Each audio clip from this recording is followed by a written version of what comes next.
Hi everyone, this is Thibaut, CEO of PlayPlay, and welcome to a new episode of the Three Learnings From, a podcast where leaders in marketing and communication share some key learnings from their career with us. Today, it's my pleasure to welcome Camille Ricketts in this podcast. Hi, Camille. Hi, thank you so much for having me. So Camille leads marketing at productivity tool startup Notion, where she works with a remarkable team of content, product, growth, brand, and community marketers. Prior, she headed marketing and content for seed-stage venture firm First Round, managed communication for Tesla Motors, and reported for the Wall Street Journal. Quite an impressive track in marketing and communication. So Camille, let's start with your first learning, which I think is about understanding your audience. Yes, thank you so much. And thanks for that very kind introduction. I always think that it feels a little bit circuitous to me, so it's nice to hear. In terms of understanding your audience, I think that this is where all great marketing has to start. And it's not just about running surveys to understand just the nuts and bolts data about your audience. It's not just about doing interviews with a few people to get a sense of what value they're discovering in your product. You really have to combine both quantitative and qualitative and get to the root of who these people are, what their problems are, how painful those problems are, and what solutions they are truly searching for to solve them. And that should form the basis not just of your marketing and sales go-to-market strategy, but probably also the product decisions you end up making as well. Awesome. And so do you have like an example of a concrete example of how you can get more understanding of a user or a customer, for example? I think one of the most helpful things you can do is see which customers are instantly understanding the value of your product.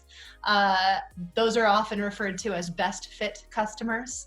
And you can learn a lot from them in terms of what problems they're solving, what value the product is providing for them, how they articulate that value, because you want to use those words, not just back to them, but to other users who maybe like them. You can understand what adjacent audiences are interested in from those same people. So I would say you not only want to set up really in-depth interviews with as many of those folks as you possibly can, but then also run surveys that allow them to share a little bit more with you from an anonymous perspective.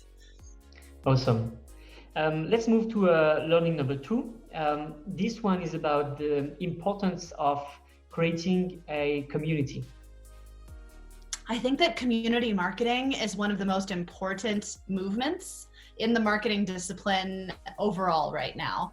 So we've seen a few different trends in the last, I'd say 10 years, where you have traditional paid marketing, which was really, really effective for many years. And then all of a sudden, customers and users wanted a more consultative approach.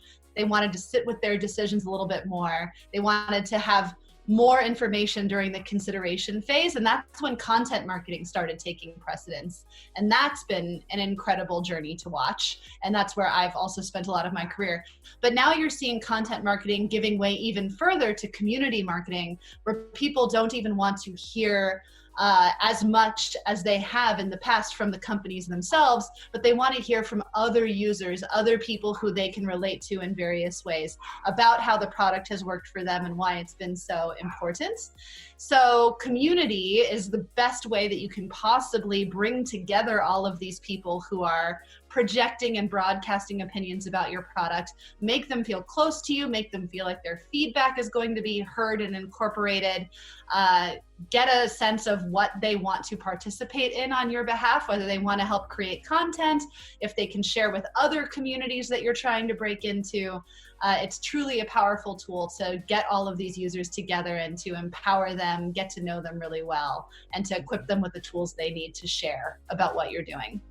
Awesome. And would you say that you need to have a place where this community lives, like either in your product or somewhere else? Some are on the Facebook groups, in LinkedIn groups. Are they here? Or do you think that at some point your community should be also, for example, into Notion? So ideally, you have a place where you're bringing all of these people together. And for us, for instance, it's Slack, because that gives them the ability to communicate not just with us, but with each other and to learn from each other all around the world. But I don't think that you should be controlling or prescriptive about where your audience lives and how it behaves. I think if you impress rules on this group of people, you're really selling yourself short. So for instance, at Notion, we have large communities that formed without our involvement whatsoever on Facebook and Reddit. And we really just want to fuel them and see them succeed, and make sure that we're participating in ways that they want us to participate and to be helpful. So my recommendation would be to figure out where all of these people are talking about your product, and then figure out how to meet those users where they are in terms of their involvement directly with you. And then if you do meet the individuals who are leading those efforts, try to bring them together with other people who are that invested in the success of your product. I don't think that it needs to be inside of your product. I think for a lot of companies out there that probably won't make sense in the long run. But you do need to give them a dedicated space to decide whether they want to be a part of this or not. And then invest a lot of time and resources in nurturing that group of people. Very interesting. Thank you. Camille, let's go to learning number 3. This one, I think, is the trade-off between learning by yourself and versus hiring. Mm-hmm. This is always kind of a dicey topic, because marketing is so broad, and it requires such versatility. I mean, some marketers are really math oriented versus some marketers which are really art oriented. You know, on our team, we have somebody who's analytical, but also an illustrator. And so because of that, I think most marketing leaders feel pressure in order to learn all of the disciplines that might be under the marketing umbrella, while really only majoring or concentrating in a few areas. So for me, I come out of content marketing, communications, that type of thing.